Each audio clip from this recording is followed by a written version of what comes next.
all right. He is already in studio waiting to have a conversation with us about Komani Cabinets, the business that he is currently owning and running. And yeah, let me give you a chance to greet you and welcome you to the show. And thank you so much for joining us. Thank you very much for having me and giving me this opportunity.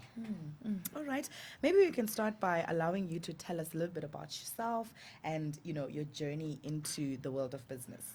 Okay, my name is Willem Van Der Linde. I'm 24 years old. I'm the CEO of Komani Cabinets here in Queenstown. I was a student at High School. After school, I didn't see chance to go study further, and I knew I wanted to work with my hands, Okay. and especially go into the line of carpentry. Okay. So I started working out of our garage, and yeah, my clients' needs grew. And yeah, after about 2 years, I was privileged enough to save enough money and buy my own machines and Wow. move into a bigger workshop. And yeah, that's where we are today. All right. Quite interesting. That I remember when I had the conversation with you on the phone. Yeah. You said you had been running this business for 6 years, and I was like, "Hey, Yeah. aren't you a bit young?"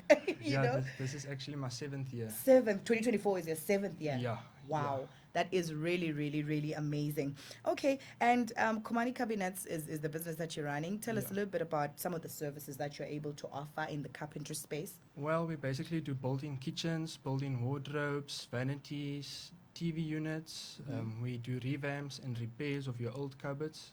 We do basically anything made out of melamine boards. Okay. Yeah. Anything that ceilings maybe? No, not You don't do ceilings, unfortunately. Okay, Yeah. because you don't install them. Yeah, we don't install it. Yeah. So you are able to go to your client's place, like if maybe they want, walk us through the process. If someone wants like a built-in kitchen, what do? Do you go for assessments before you quote? Well, How does the process work? Usually clients phone me or WhatsApp me. Okay. Then we arrange a time when it suits us both to meet each other. Okay. Then I go to the location where we're going to meet.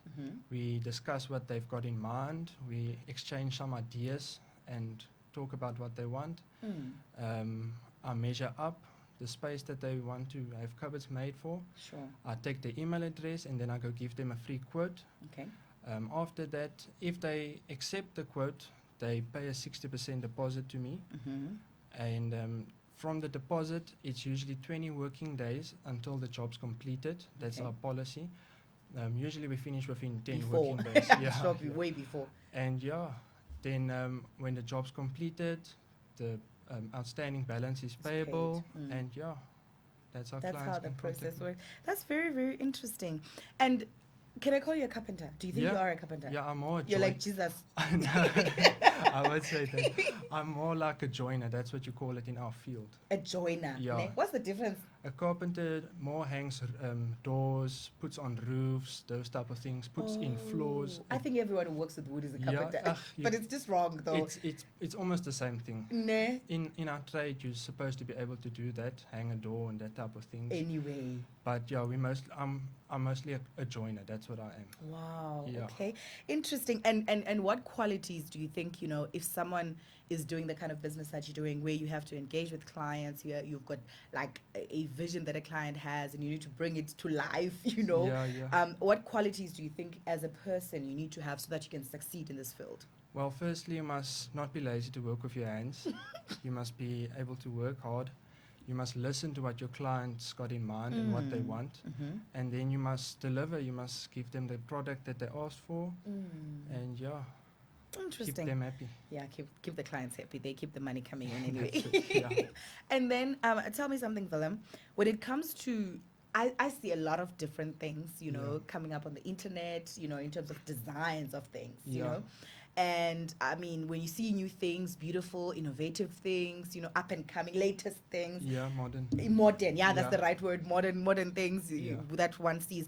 Have you ever found a situation where a client has come to you Yeah. and is requested, like maybe showed you a picture or something like that? You felt Yeah. like, this is, I don't know how I'm gonna do this, but obviously you're gonna put it together somehow. Yeah, all the time, especially with kitchens and TV units. TV units especially. Yeah. Yeah, I've seen a lot of 'Cause unique things coming up. People get the photos on Pinterest or on Yes. Facebook, and TikTok even. yeah, TikTok, they get ideas and they like what they see, and then they want that specific thing. But they'll maybe make some changes to it, like put some LED lights in it, put a glass door, that types of things. But yeah, It's always doable. it's Everything is always doable. everything is doable. What about price? I'm thinking in my mind that sometimes you can see a picture and you've got a budget that you're working with, like as Yeah. the client, you're like, I'm gonna pay 10,000 for this or 15,000. Yeah. But when it comes to really the real now, boards that need to be used and all the wood that needs to be bought, it's Yeah. like because of the design maybe. Yeah, what I usually do is I give the clients two options. I'll give them two quotes. Okay. So maybe they want a TV unit made out of glass board. That's your Okay. more expensive boards. Sure. And then I'll give them a quote in that. And then just for them to compare the two, I'll give them a quote in maybe normal color boards. Okay. So then they can look at the two and decide, is that going to suit their budget? So Do they want to save a little bit longer for the product they want? And then they take their decision from there. But usually they will rather pay more to get the thing that What they they want. that they like and want. You've got a nice clientele, eh? Yeah. All right.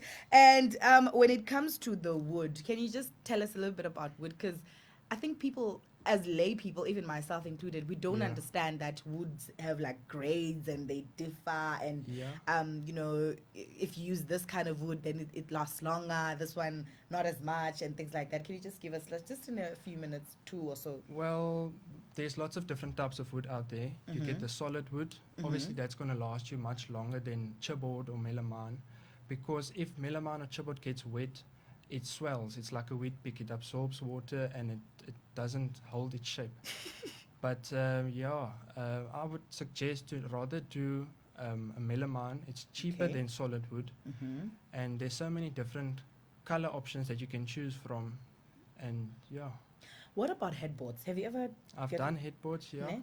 And what if someone wants you maybe to change, like I've got a headboard and I'd like to like do some changes to it or something like that? Can you assist in that regard? I can have a look, and I'm sure I can make a plan for the Ne? client. Yeah.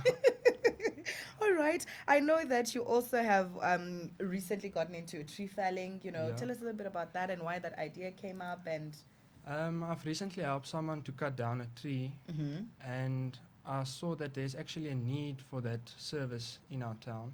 And I've got a machine, and I thought, why not give it a go? Let's see where it takes me. Yeah. Yeah. So you basically get people who contact you to.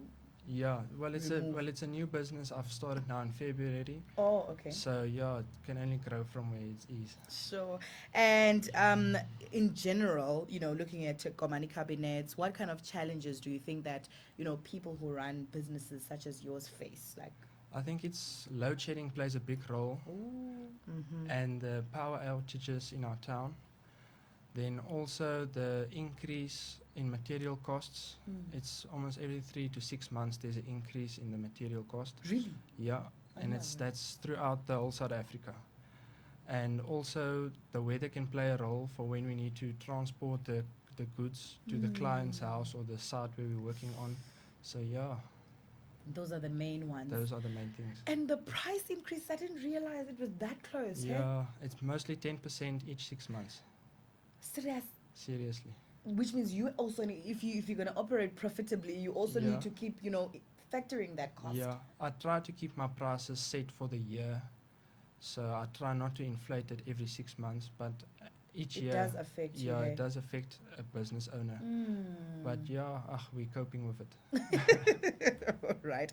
And for someone who wants to get into this business, let's say someone who's listening now who's maybe a young person like you are, Yeah. a youth struggling, thinking they do have a skill in their hand, and they would like to also get into the same space, joinery, carpentry field. Yeah. What advice would you give them in starting their business? Again, you mustn't be lazy to work with your hands.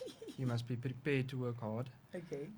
You can always learn from other people, so maybe you can go work for someone that's in the Okay. field already and get some experience. You don't have to go buy the fanciest and most expensive tools right away. You can have the basic drill and tools you need, and you can accomplish a lot with that. Okay. And I would say a big advantage would be if you've got a vehicle, Okay. especially a trustworthy bakkie. That's a good thing to have. No, That's your no. biggest tool in the long run. Right, all right. And if people want to contact you to support your business, to make use of your services, how do they find you? Where do they find you? Tell me everything. You can follow us on Facebook Okay. at Komani Cabinets. You can phone or WhatsApp me on 072 Yes. 382 7630, or you can send me an email at komanicfa@gmail.com. KomaniCFA@gmail.com. Yes. All right. Willem, thank you so much for coming through. Thank it has you. been an insightful conversation. Thank you for the opportunity, and can I also just say thank you to all my loyal customers out there? Yes, you can. You can even mention some if you want. Yeah, I appreciate all of you. Thank All you. right. Thank you. Thank you. Interesting conversation that we have just had with Willem Van Der Linde. He's the owner of Komani Cabinets, talking to us a little bit about how he does his business. Right now, let's do this before we come back and look at some of the things that he mentioned.